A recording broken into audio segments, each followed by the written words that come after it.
Get ready for the kitsch.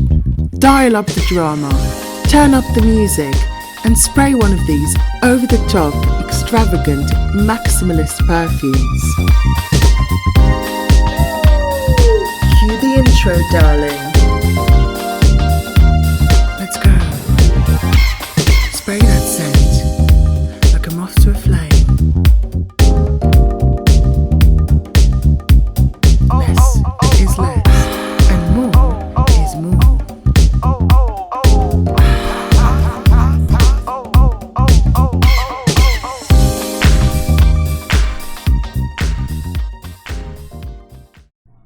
Welcome to another video. My name's Luke and I talk about perfumes. Nothing but perfumes. Today I'm doing a video on the scents that we all love, vintage scents, over-the-top scents, extravagant scents, maximalist scents. And let's start with the big guns, shall we? Coco Chanel, the original one from 1984. Jacques Polge was the nose behind it, and the French supermodel Inès de la Frissange was the model promoting it. Coco is big and bold. Coco is baroque. Coco is opulent, oriental, spicy, over the top. It's the sort of scent that announces itself before you enter the room. It's a statement of a perfume. It's an enormous powerhouse, even in this modern eau de toilette version, which I bought a couple of years ago. I have a 100ml backup, don't you worry. I love this scent. This is for me, this is the Baroque, the Byzantine influences that were present in Chanel's life. This fragrance was launched posthumously, so she didn't get to smell it, but I'm sure she loved Orientals and she loved that Oriental style. And I've got a whole video on the history of this scent, and I shall link it down below. But let's move on to the next one. The next one is Classique from Jean-Paul Gaultier. This is the original Jean-Paul Gaultier perfume from the early 90s. And even when this was created, he would call it Classique. He just knew this would become a classic, and it did become a classic. This is a big scent. It's got, I don't know, around 20 notes. It's over the top, it's powdery, it's sweet, but it's also soapy and oriental and spicy and everything. This scent is everything. I love it. I've been wearing it for years. This is a vintage version from the early 2000s. I've got two bottles. One has a broken sprayer, so I'll have to decant it. But this scent truly is the epitome of an extravagant maximalist perfume. When you wear this, the vintage version, people will smell you from meters away, but you have to put on more than two sprays. If you're the sort of person who wears perfume only to put on one or two sprays, well, even the most extravagant perfume out there, even the heaviest vintage powerhouse, will fall a bit flat on you and no one will be able to smell it. So extravagance is also in the way we treat scents. I treat perfume as a luxury, and I indulge in it. I enjoy it several times a day. I do, because it makes me happy. And I always say, perfume is therapy for me, and so is doing YouTube. But not to get too philosophical, let's move on to the next scent. This one is shocking. This is Tabu from the 1930s. This is a sweet oriental to my nose. Yes, it's got the florals, it's got the spices, it's got the civet, it's got all the wonderful notes. But I'm not going off the notes here. I'm going off how these scents feel to me. And this one is certainly an extravagant scent, but there's a softness to it. There's a sophistication to it. And I used to wear this back in Portugal. I was in Portugal in October, and this was gifted to me by my friend, actually. And I would wear 30 sprays of this when I went out. Why 30? Well, I tried 5 sprays. It did nothing for me because this is an eau de cologne. It's strong, but you need to spray it on. You need to, as we like to say, overspray for the full effect. This fragrance was very controversial when it came out in 1932. It was called Le Parfum pour une putain, so the scent of a whore, the scent made for the prostitute. But I find it really nice, especially this eau de cologne version. This is very wearable for me. I even wear it to bed sometimes, just one spray. I do sometimes apply one spray when it's just for me. But when I go out, I apply a lot more than that. Moving on, we've got another kick-ass scent. Yes, I said it. This is a kick-ass scent. This is Poison. This is a scent that, in my opinion, defined a generation. Not my generation, but the previous generation, Gen X. This scent really defined that generation, in my opinion. This is a big and bold 80s spicy floral. This used to be everywhere back in the late 80s, early 90s, in all the clubs and restaurants, and people wear it to this day. This scent to me is the most magical tuberose, honey, berry, sweet, fruity, resinous, oriental, animalic scent. I own 2 vintage versions, the Eau de Toilette that my mum used to have back in the day, not this bottle, but one like it, and the Esprit de Parfum.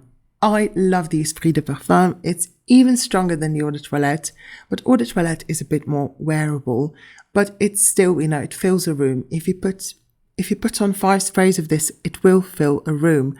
I would not wear this to work, but I do enjoy Poison a lot. I love the smell. I love the scent of this. I love the nostalgia. I love what it stands for. I love everything about it, and it's one of my signatures. It is, even though I don't wear it often. We've got another bombastic scent. This one will raise a few eyebrows. This is Ysatis by Givenchy. 1984, it was launched. Dominique Opium was the nose behind it, the master perfumer. We all know Opium. We all love Opium. Who doesn't love Opium? Ysatis is one of those everything but the kitchen sink scents. It's got a staggering 28 notes, and it's every blooming thing. It's floral, it's fruity, it's spicy, it's powdery, animalic, aldehydic, even musky and mossy. Woody as well. It's got patchouli, it's got rum, it's got honey, it's sweet, it's over the top, it's floral, it's soapy, it's very 80s, it's very extravagant, very bold, very maximalist. Shall I go on? And I must say, I don't wear this often because my family absolutely hate this one whenever I wear this. Gosh, the comments I get. But I don't give a damn because I wear scent for myself, not for anyone else. Moving on, we've got Opium. This is the modern version, not the original one. The original one is even more extravagant. But even this one, this is also the scent of a whole generation, of a generation of Patsy and Adina from Absolutely Fabulous. They were born back in the late 50s, early 60s, partying heavily in the 1970s, early 80s, doing drugs, drinking heavily, chain smoking, and so on and so forth. This is the scent of Studio 54. This is the scent of disco. This is the scent that defined that era and that generation, and I love it. To me, this is just a myrrh fragrance, a spicy myrrh fragrance. I love what it evokes. I love how it smells, so why not wear it, even if it's not as extravagant as it used to be. Many die-hard vintage fans will disapprove of this version, but I don't care. I love the current one. I love this Eau de Parfum. The Eau de Toilette, I have to say, is a bit more spicy, so get whichever one you prefer. I like both. I even like the vintage one, but I don't own it at the moment. So that's Opium by Yves Saint Laurent. Did I say that? I probably didn't. Launched in 1977. The next extravagant scent is Gucci Rush. 1999 it was launched. And this one represents the generation of, I would say, millennials going clubbing in the late 90s, early 2000s. And this scent is, just look at the bottle. The bottle tells you absolutely everything you need to know about this scent, and you can see how it smells. It's a plasticky scent. It smells like plastic. It does, but in a good way. This is white floral, patchouli, fruity, woody. It's a fruity chypre, I would say, or a floral chypre. I get that lactonic notes to it. I get the peach. I definitely get the patchouli. I love patchouli in any way, shape or form. I'm a huge patchouli fan. And this scent is just so nostalgic for me. Even though I didn't wear it up until 2020, I would say, but it's so nostalgic. It reminds me of something from my childhood, and I don't know what it is. It's certainly not the substance this scent is supposed to represent, because I wasn't exposed to any of that as a child, but it reminds me of something from my childhood, and it's weird in a nostalgic way. It's plasticky in a comforting way, and it's just a beautiful scent. I love Gucci Rush, but it will raise a few eyebrows if you overspray it, for sure, because this is not a scent many people wear nowadays. Speaking of patchouli, I have to talk about the original patchouli by Réminiscence, launched in the early 70s. This scent smells like pure patchouli oil to my nose. It's gorgeous. This is a scent for a real patchouli lover. It is a hippie scent, I'm not going to lie. It's a hippie scent. It's earthy, it's musky, it's ambery, but it's also sweet, and apparently it's supposed to have this gourmand note to it. I think that's very odd that patchouli has gourmand notes, but I think it does because it's roasted or prepared in a special way. Look, I don't know what I'm talking about, so don't listen to me. But this scent is definitely a sweet, earthy patchouli scent. And I really, really enjoy wearing this. I just wore it last week. Yes, it was 25 degrees and I still wore it. 4 sprays of this. It was lovely. Loved it. Very extravagant, very over the top, very odd, quirky, particular, not for everyone, and very polarizing. Ladies and gentlemen, Patchouli by Réminiscence. Last but not least, is there a more over-the-top, extravagant, maximalist scent than the original Angel from 1992? This is not the original, this is Angel Stella, last year's flanker, which I really, really love, but I also love the original. I don't own it at the moment, I have to get a bottle. Angel is your patchouli, candy floss, chocolate, honey, fruity scent. It's got everything but the kitchen sink. It's a gourmand, it's sweet, but not in a modern way. It's a classic gourmand, I would say. It's the first scent that popularized that molecule, ethyl maltol it's called, and since then, since 1992, well, perfumes have been all about the sweetness, haven't they? I mean, it's a competition. How sweet can it get? And I'm not really the biggest fan of modern gourmands. I don't find them extravagant. I find them vulgar.